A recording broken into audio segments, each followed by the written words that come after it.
Hello. Baruch Hashem, how's it going?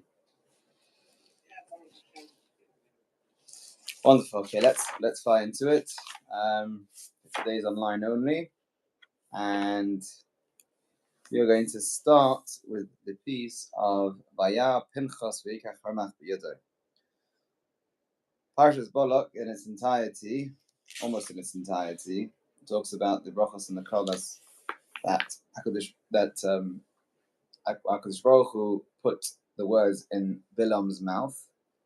And although Bilam was sent by Balak to curse Klal Yisrael, when it came to it from different vantage points, for more details, let's see the Parsha, Bilam uttered only words of bracha because Hashem wants to bless Klal Yisrael. Now, the only thing there's a lot to talk about, Noam discusses on that particular point, but going through the different pieces, I felt more connected to this last piece, particularly as it is the mafta that I read some 12 years ago. So I thought I'd like to speak about that.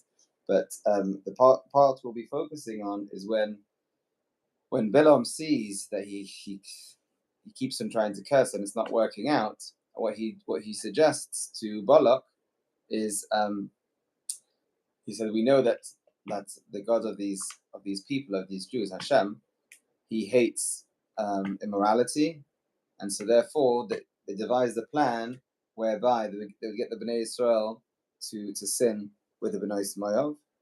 And it came to a point where, unfortunately, the Nasi, the leader of Shevet Shimon, for whichever reason, which we won't go into, made a point of actually having relations with one of the Bnei Ismail, one of the Moabite princesses. Pinchas, who's the grandson of Aaron HaKohen, sees this. He's not taking any nonsense, and he takes action. Now, that episode starts with Vaya Pinchas, and Pinchas saw. So Vaya Pinchas means that Pinchas saw. What did he see? The pasuk doesn't say. Says the Noam Elimelech. Hadiktosh maforosh ma ra'a. The diktok basically asked the question, what did he see? Rashi Hirgish was there, and Rashi touched on this point as well. So he's not going into what Rashi explained, although he is mentioning Rashi does explain this. But the crux of this is not what the Pirish of Rashi is.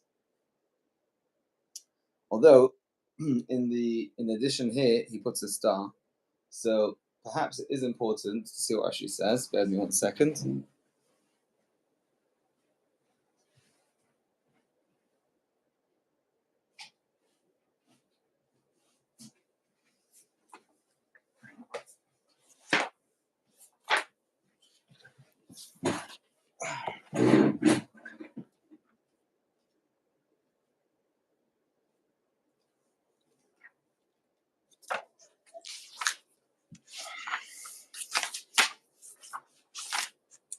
Rashi here says, Vaya Pinchas, what did he see? He says, Ra Masav and Nizka halacha. He saw what was going on, and he remembered the halacha, which means that it seems that there was an anticipation of what was going to happen, of the bad deed that was going to happen.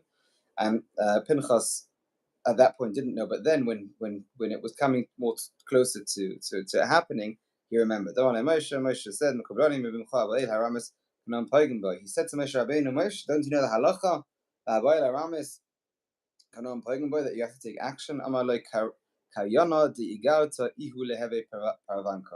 person that basically mentioned it should take action. So you have come up with it. It means there's a special reason why HaKadosh Baruch Hu gave you the wisdom, the knowledge to remember this and to therefore take action. So,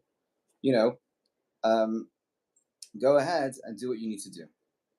So, says the Noam Elimelech, there are different types of midrashim, and there's Yalkut Shimoni, Yalkut Ruvaini, and this medrash says as follows: V'yal Pinchas, and he saw. It says like this: something truly awesome, frighteningly awesome. Ra'a mem chasuma b'dam. He saw the letter mem sealed with blood. Pairachas, and it is sprouting lahabes oisios to two other letters, which are vav and taf. Mem vav taf spells maves, death. B'nisyaran, he was afraid. Shechas v'chalila shelo yehei maves. He didn't want there to be death amongst Klal Yisrael.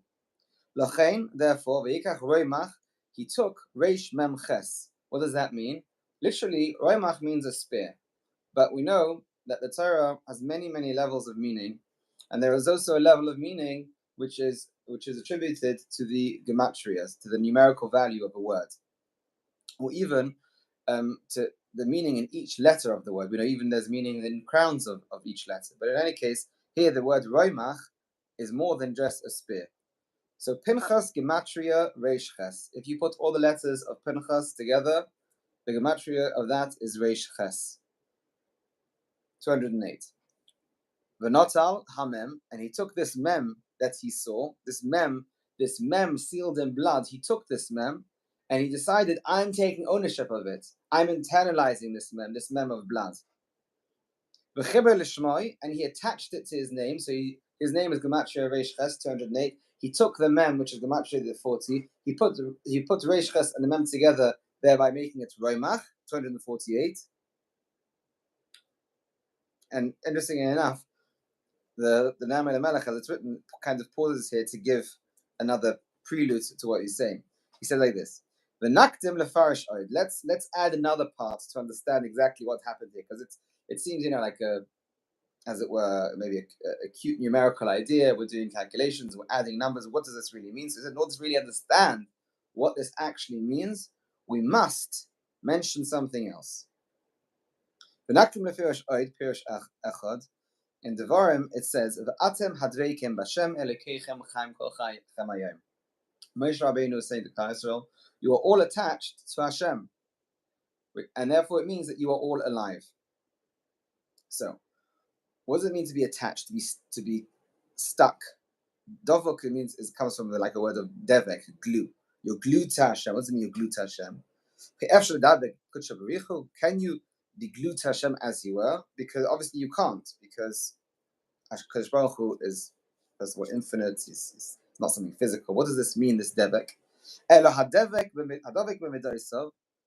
Somebody has to, by attaching yourself to Hashem through the way He acts, basically mirroring His acts. Almost, if I, for example, stick my hand to somebody else's hand, when his hand moves, my hand moves the same way. Or if whichever part I attach myself to, I will move like he moves. So what it means, Dovuk, is stuck to Hakadosh Baruch Hu so much that all the actions that I do are like Hakadosh Baruch Hu does them. Mahu Rachum, just like He's merciful. Af Ata Rachum, be merciful like Hashem. Learn from Hashem, learn from instances that Hashem throughout history has been a Rachum, and learn how to be that kind of Rachum. It's difficult. It's not for nothing that we're here for 70, 80, 120 years. It takes a lifetime to reach that. V'hinei ha'olamos, the worlds, when we refer to worlds, there are obviously different realities. And because there are different realities, therefore, depending on where a person lives, that's the reality he'll be in. So we know that there are 4 worlds called Yitzira, Asiya, Bria, and the fourth escapes me at the moment. We are in one of these realities, meaning HaKadosh Baruch Hu, in His infinity, He was mitzamtzim Himself, which means He, as it were, constricted and made room, whatever this means. I'm using terminology that's used in the Zohar, but to profess that I understand that would be um, would not be true because this is very deep stuff. But we're just going to use the words, and whatever we take from there is all a bonus. The Baruch constricted himself and created this world. Now, as when he first created the world, it wasn't constricted enough, as in there was a certain kind of light, call it like a certain laser, if you will, and it was destroying everything. So Hakadosh Baruch had to constrict more. And so the world from where Hakadosh Baruch Hu Kaviyachol constricts up until the reality that you and I see here on this video and whatever's going on, there are many stages in between, and all these different stages are called Olamais. Now, interestingly enough, the Noam Elimelech gives a spin on it, and he says, "V'hinei ha'olamais," these worlds, and olamas can also mean these hidden parts. So ne'elam means it's hidden, it's lost, it's not within sight, it's not within reach. Nikroa midos, they are called character traits, attributes, and therefore Hakadosh Baruch Hu is, as it were, creating this cascade of different realities to get to our reality. This is called a midah. So every time Hakadosh Baruch Hu interacts with our world, through these worlds, as it were, if you look at it from a linear perspective, let's say, for example, then there is a character trait that, as it were, is taking shape from the first type of reality all the way to the reality that we live in. B'tzarach Adam ledavek atzmai al yedei asiyos hamitzvos ba'olamos. 1 second, somebody in the group wants to know if it's on.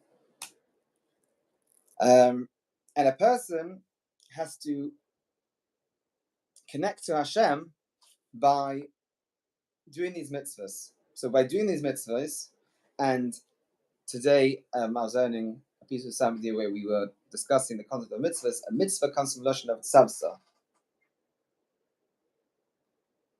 Tzavsa is a connection.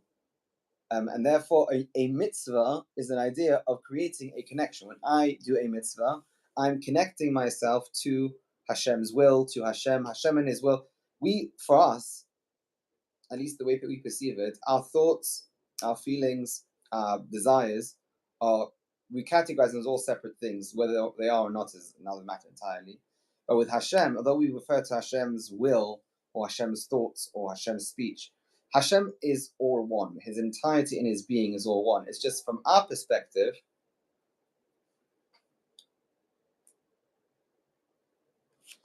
I'm sorry, somebody didn't get the message. You know, put it on the group that it's only online.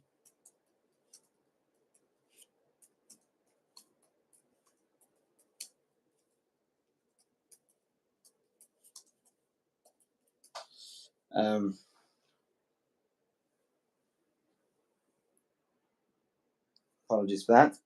So when HaKadosh Baruch Hu is all one. So when I do the mitzvah, I'm connecting myself to HaKadosh Baruch Hu's will, but at the same time I'm connecting myself to HaKadosh Baruch Hu, to everything of HaKadosh Baruch Hu, His will, His thoughts, He Himself, because quite frankly, I'm living my life according to the prescribed way that He's asked me to. And it's only for my benefit. So here he says like this: by doing the mitzvahs, by lamos. Sorry, let me just read the sentence again.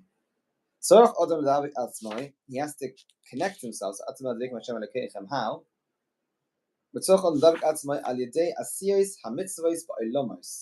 By doing the mitzvahs,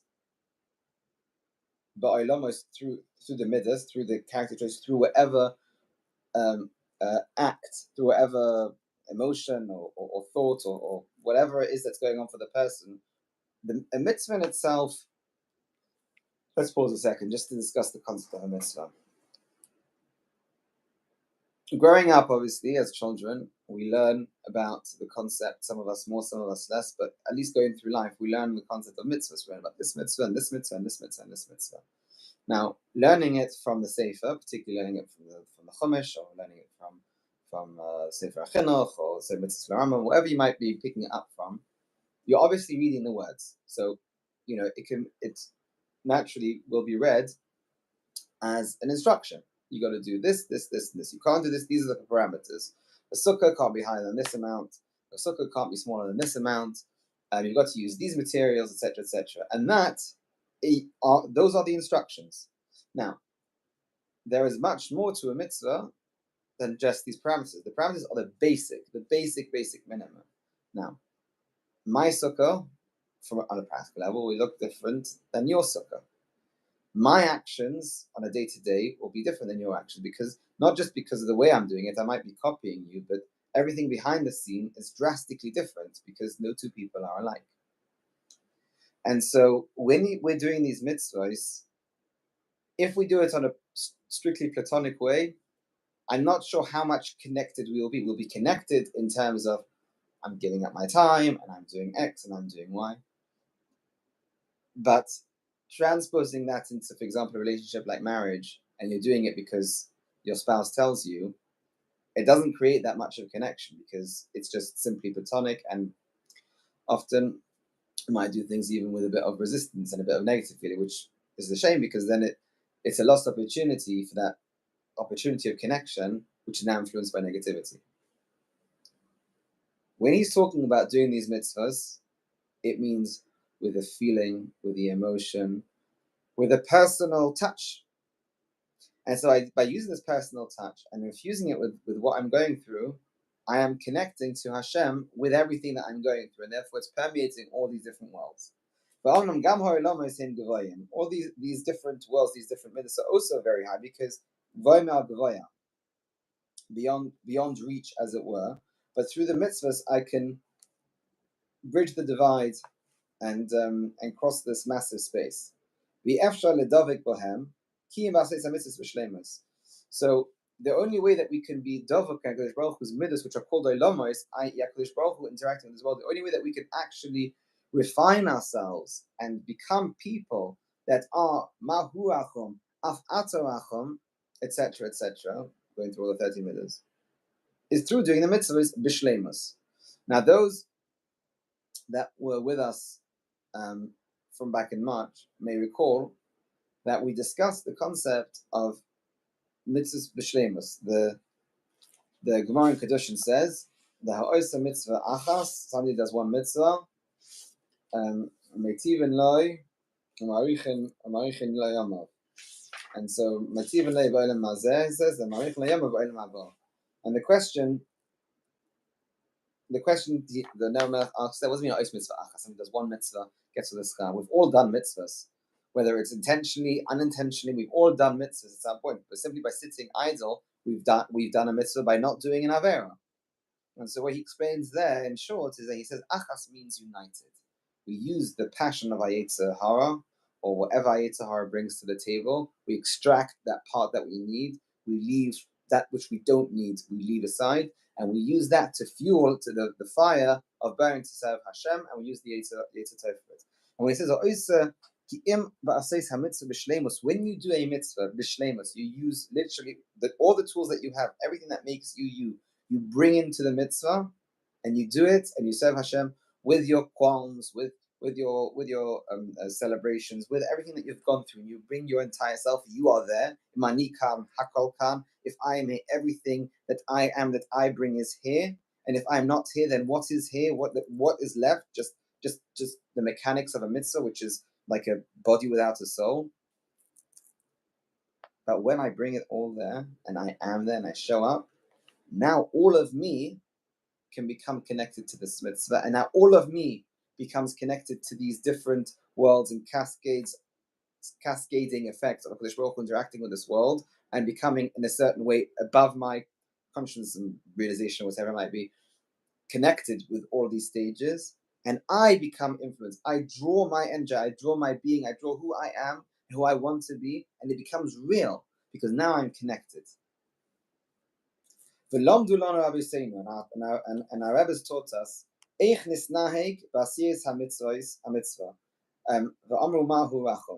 and our rabbis taught us how to behave. When he says how to behave, he's not referring to the letter of the law, the halacha, and the parameters. He's referring to actually ideas to have, certain kavanas to have, certain thoughts and intentions. And yes, it is true that every person's experience of a mitzvah is different. It's true. However, there are certain common grounds when it comes, obviously, when I'm doing a mitzvah, if I'm sitting in the sukkah, then the idea is that I'm commemorating that I'm a kavod. And now, the gratitude that I will feel will be different to the gratitude that somebody else may feel. And the imagery that will come to mind by me will be different than the imagery that comes to somebody else. But at least we are united in that our direction that we're heading from is the same, but we're all coming from different places. It almost brings to mind the Gemara, which I think is I think it's at the end of Megillah. עושה הקדוש ברוך הוא לעשות מוחל לצדיקים, והוא ישב ביניהם בגן עדן, וכל אחד ואחד מה באצבעו,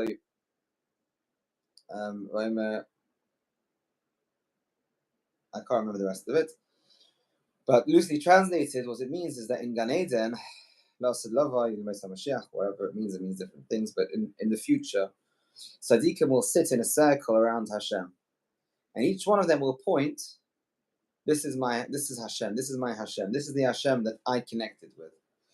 And what that means is that everybody's coming from different experiences. They're all just as close or far away, but they're all coming from different angles, but all directed towards the same central point, which is also the idea behind us davening towards Yerushalayim, that we're all davening to the same center, the same goal.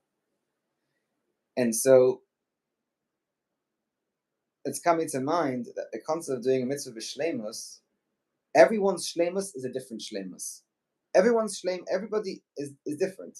There's no two ways about it. Everybody is different.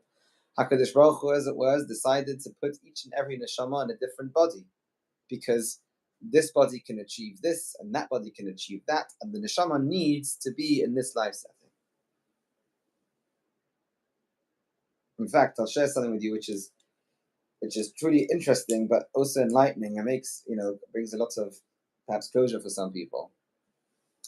The Aruch HaKadosh in Parshas Kisisa discusses after the Chet HaEgel the task that the Bnei Levi were charged with, which was that those that sinned and those that were chayav misa because they had sinned of the Chet HaEgel, the golden calf, they were chayav misa. They had to be punished by death, and so the Bnei Levi were told to pick up a sword, and it says the Lashon Ishes Re'eu, Ishes Kroiva, Ishes Achiv. I don't know if it's that exact order, but the Aruch HaKadosh asks, why mention all these different types of relationships? Just mention Ishes Kroiva, whether somebody or person, if a person is close, will be close to this person, even that person he has to do, which means obviously even the people that he's not close to. And he says something phenomenal, truly, truly phenomenal. He says, you can have a concept of two people not related. In fact, only became acquainted at a later stage in their life, in their 30s, their 40s, 50s, and they become as thick as thieves. They're on the same wavelength, and even though they've had drastically different lives, they didn't know each other for a long time, but somehow they get on really, really well. And then you have two brothers that, okay, they're cordial and whatever else it is, but they don't get each other. It doesn't really connect. Yes, they've had shared experiences, and family and parents and siblings, whatever. But it's almost as if you can have two people who are not brothers are much closer than two people that are brothers. And we're not even talking, we're talking even if there's no particular reason for them not to get on, but as in, neutral ground. And he says like this, he says, when a person is born in this world, biologically, he's the son of the parents that he's born to. But spiritually, the root of his neshama may be somewhere very far away from his own parents. And sometimes that happens when, for example, parents, they don't know how to connect with their child because the child is so different than they are. And yes, the child may look like them, have certain talents in them, but they can't connect with this person because the shorish is drastically different. Now, why did Hashem put the neshama from an entirely different route to people that are seemingly spiritually not related? Because he needs to be in that setting to become the person he needs to become, so the neshama can have the tikkun that it needed to have on a simple level. Obviously, asas Hashem hitzakum, and we can have many thoughts, but on a simple level, that's what it means. And therefore, these two people that are getting on and are not related, they've never seen each other for 20, 30, 40, 50 years, and suddenly become best friends, their Sharish Neshama is the same, or much more closely related. For example, David and Yonasan. That concept of David and Yonasan is it's such an interesting concept, not just because of their love for each other, but despite the life settings where basically David HaMelech's rise to power meant that Yonasan could not become the king. Despite that, it didn't matter because they were beyond the physical realities and they were focused on their spiritual closeness. And so therefore, I'm going to be over time a tangent here, but it's an interesting thing to mention. And therefore, there can be two people that would also do mitzvahs, and they will be quite alike because the shirish of where they're coming from is alike. But let's not forget that despite the shirish, they will be different biologically, very different biologically, even if two brothers come from the same shirish and their spiritual shirish and they're biologically related, they will have different life experiences, which will make them very, very different people. And so they will all bring something else. And let's go back to the Noam and Melech. Dahainu, Hashem Yisbarach HaMeitiv Lanu Hu HaKoil Mitzad HaRachamim. HaKadosh Baruch Hu, who gives us good the whole time. The whole time He gives us good because He keeps us alive. That's good. Hu HaKoil Mitzad HaRachamim. All this giving, all this making good for us, this entire existence, this entire world with all the vast potential that it has for each and every one of us and all the goodness that it has, is only coming to us because Kodesh Baruch Hu is constantly infusing rachamim, a stream of rachamim through all these worlds. In Eov, it says there, who is before me?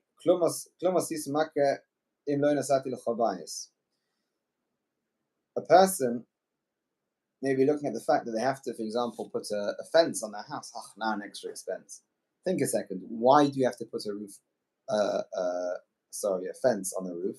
Because Hashem gave you a house.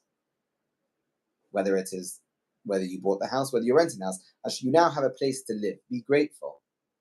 And the minimal thing you can do is live in this place according to the will of the entity that gave you this house. And every mitzvah that there is, Hashem gives you the opportunity. So a person, particularly the Mayadim, HaKadosh Baruch Hu has brought you to this time, which is why we would say Shechiyanu v'kimanu v'kiyanu lazman hazeh before we do the mitzvah. Why? Because we're realizing HaKadosh Baruch Hu has given us life to bring us to this day, to put us in this situation where we now have the opportunity to do something. And when we come with that realization before doing the mitzvah and saying, the least I can do is spend some time connecting to Hashem and showing my love for Hashem, who has given me whatever He's given me depending on the mitzvah, then the connection that we create is something different entirely. V'zehu mahu rachum. That's what mahu rachum means. What we said earlier, how can you be there to HaKadosh Baruch Hu? HaKadosh Baruch Hu is not physical, and HaKadosh Baruch Hu is like fire, etc., etc. See there how it's explained. And Chazal tell us, act like Kadosh Baruch Hu, connect to Hashem, be attached, glued to Hashem by mimicking His ways of interacting in this world.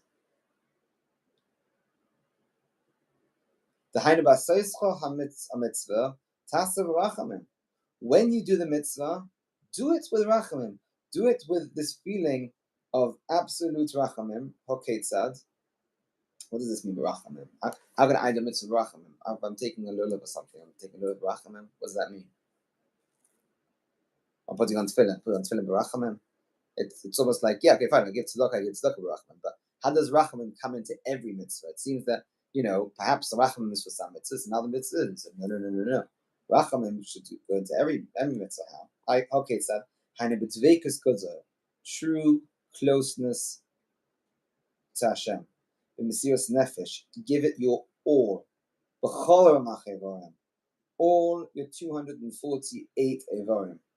And by giving all of yourself, you are having mercy on yourself by taking each and every part, leaving no part of you behind.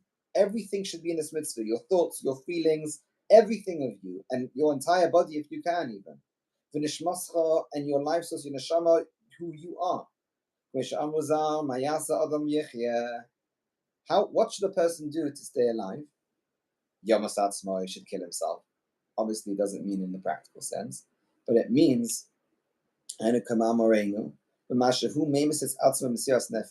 by negating all the self, by bringing all whatever there is and bringing it and say, here, this is me. I am coming here as vulnerable as possible and connecting all of myself, all of my experiences, all of my thoughts, all of my feelings. I'm connecting into this, pouring into this mitzvah, pouring into this opportunity to connect with Hashem.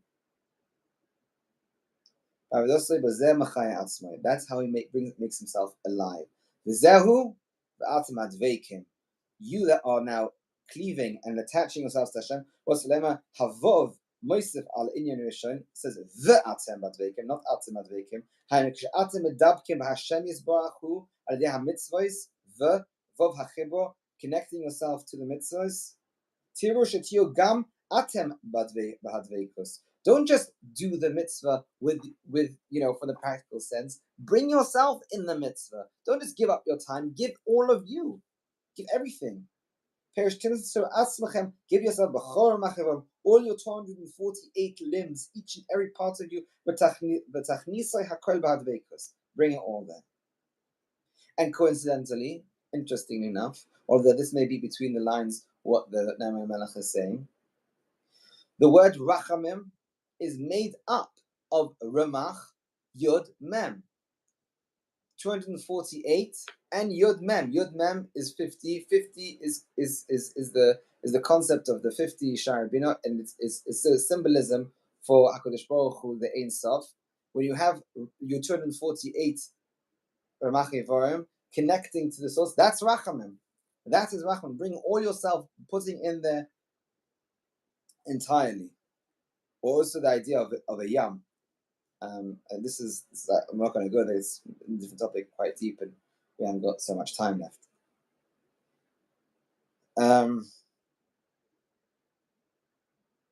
V'hine.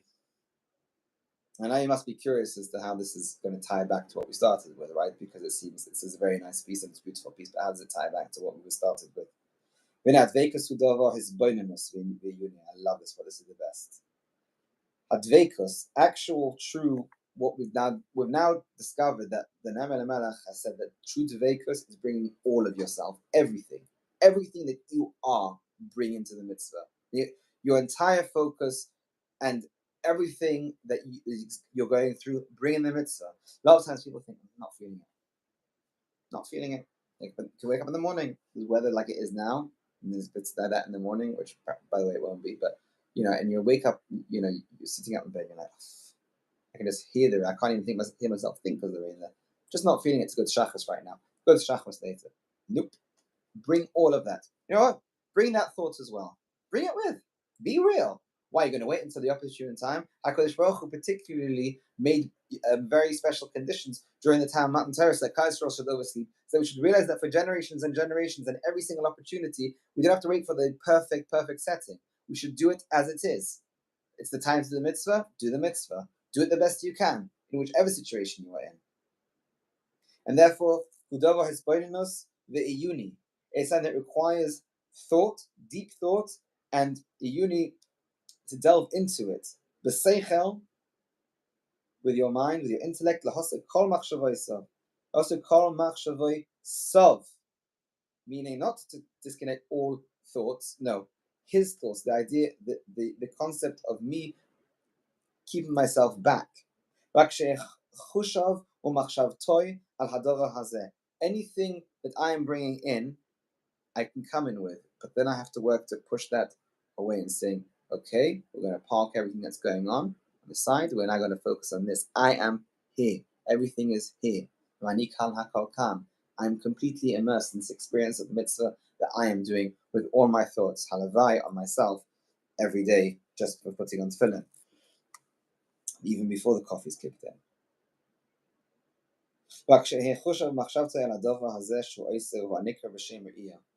Each and every part of him should be completely focused on what's going on. And this is called Re'iyah, looking. The idea of looking. When I look at something, I am in that reality. If I look at a beautiful scenery, I'm in the reality of that scenery. If I'm looking at an object, my thoughts are on the object. And therefore, when you're doing a mitzvah, you can't actually see the mitzvah. Of course, some mitzvahs have objects, but you can't exactly connect with it in fully unless you're actually looking at it. And here he's talking about the concept of the mind's eye. With the mind's eye, focus on the concept of that. To attach yourself with a right attachment. And that's what it means that Pinchas saw. That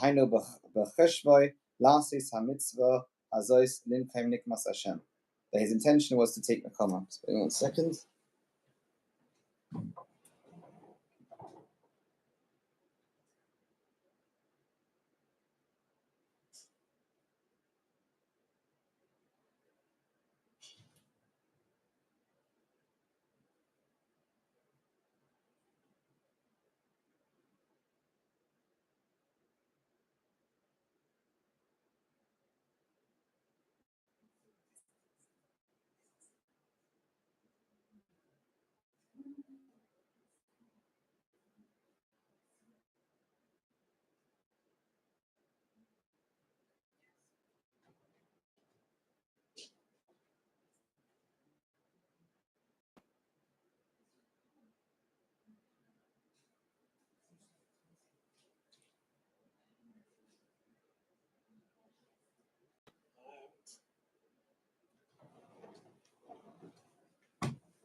Apologies.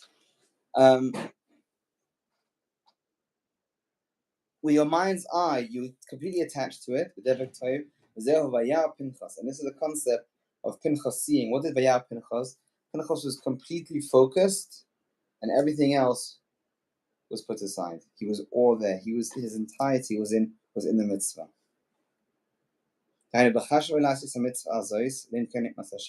His intention was to stand up for the honor of Hashem. He saw to do, because he was so focused on this, he brought everything, all his emotions, and he got worked up for the man Hashem.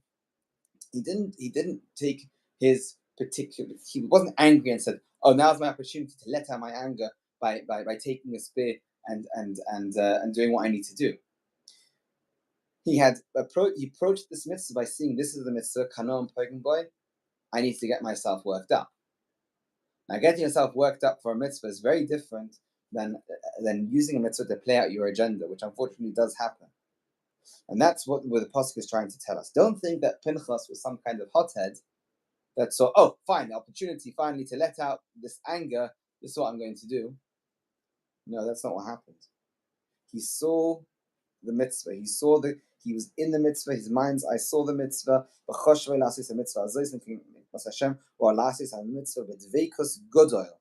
Ultimate dveikus, which Kanoam Pogen Boy requires you to have an emotion. To stand up for Hashem's honor, just as an act, is not really Kanoam Pogen Boy. It means to get worked up. And whoever knows anything about the Kohanim, while Aaron HaKohen and his children, that they were not that type.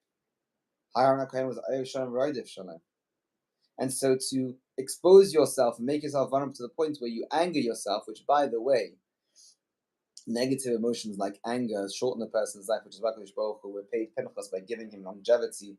And Pinchas Eliyahu, and as we know, Eliyahu still comes to us at least once a year on Pesach and also by Brisim. That's why it was appropriate to reward him that way. But coming back to this, while Asmus is focused with his emotions, with his thoughts, with everything, if he took all of his 248 limbs, and he was Moshe Nefesh. At the end of the day, let's not forget, the entire Shevet Shimon had been guarding the tent of the Nasi when he was with Cosby Bastzor, not to allow anyone in.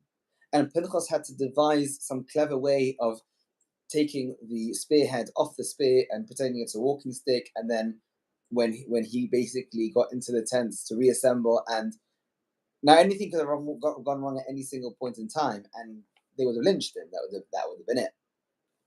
But he devised obviously a way to deal with this, but he was most nefesh. He put himself in harm's way, in actual danger, and this was a mitzvah where he used his emotion to be mekana for Hashem, no kaim nikmas Hashem. He used his thoughts to see, how am I going to do this in a way where I'm actually going to achieve. He wasn't interested in thinking, how am I going to do this and stay alive? No. How am I going to achieve my objective? What happens afterwards happens afterwards. How am I going to be able to achieve my objective? And then he puts his life in danger by trying to do so. He'd given all of himself, his entire life, to cling to Hashem by acting in Hashem's honor. And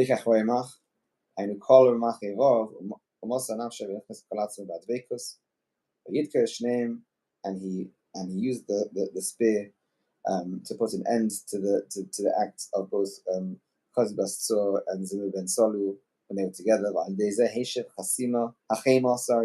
And by doing this, he removed the anger against Baal B'nai Yisrael, because he was the only one that took action. And the entire rest of Klal Yisrael, besides the fact that they were obviously very intimidated by an entire Shevet guarding their Nasi, and so what are we going to do? We're going to wage war. We're going to do this here. Like, it didn't even occur. This had never happened. This is the first time something this had happened, where an entire tribe was basically backing one of their own, particularly their leader, who was committing something which was horrible. And everybody else was, as it were, paralyzed with dread, or paralyzed with anguish about what was going on. And it's almost like you can't get out of it unless somebody puts an end to it. And Pinchas did that. And so Pinchas used the opportunity of attaching this mem which is sealed with blood, and as it were, attaching it to himself to give himself the chiyus. Meaning this chema, this anger of Hashem, this burning of Hashem, is because of the disconnection between Klal Yisrael and Hashem. And Pinchas used that to connect and bring all of himself in it. So that Klal Yisrael does stand a chance. Because nobody stopped Pinchas. And nobody killed Pinchas for doing what he did. And that's something truly amazing. You know, we think about what Zimri ben Solu and Kozbas Tzor were doing. They were dovuk, but they were dovuk lemisa. They were dovuk in a concept which doesn't bring life; it brings death. Self-indulgence would just end with death, with the destruction of Klal Yisrael. Even that was the objective of Balak and Bilam. And here comes Pinchas, and he creates a dveikus. He creates an attachment to Hashem by his actions, which creates life, which gives Klal Yisrael back its life, back its license to live, essentially. We will be zeicha to bring all of ourselves into the mitzvahs that we are doing, and be zeicha to have the koyach to put aside the things that may block us from putting as much as we can of ourselves into the mitzvah. But let's not forget, anything that you bring to the mitzvah, as long as you bring something more than just the acts itself, is ultimately precious and chashuv for Hashem. Thank you all for joining, and with Hashem, see you next week. We'll be doing it in person and online. Also, well, see ya.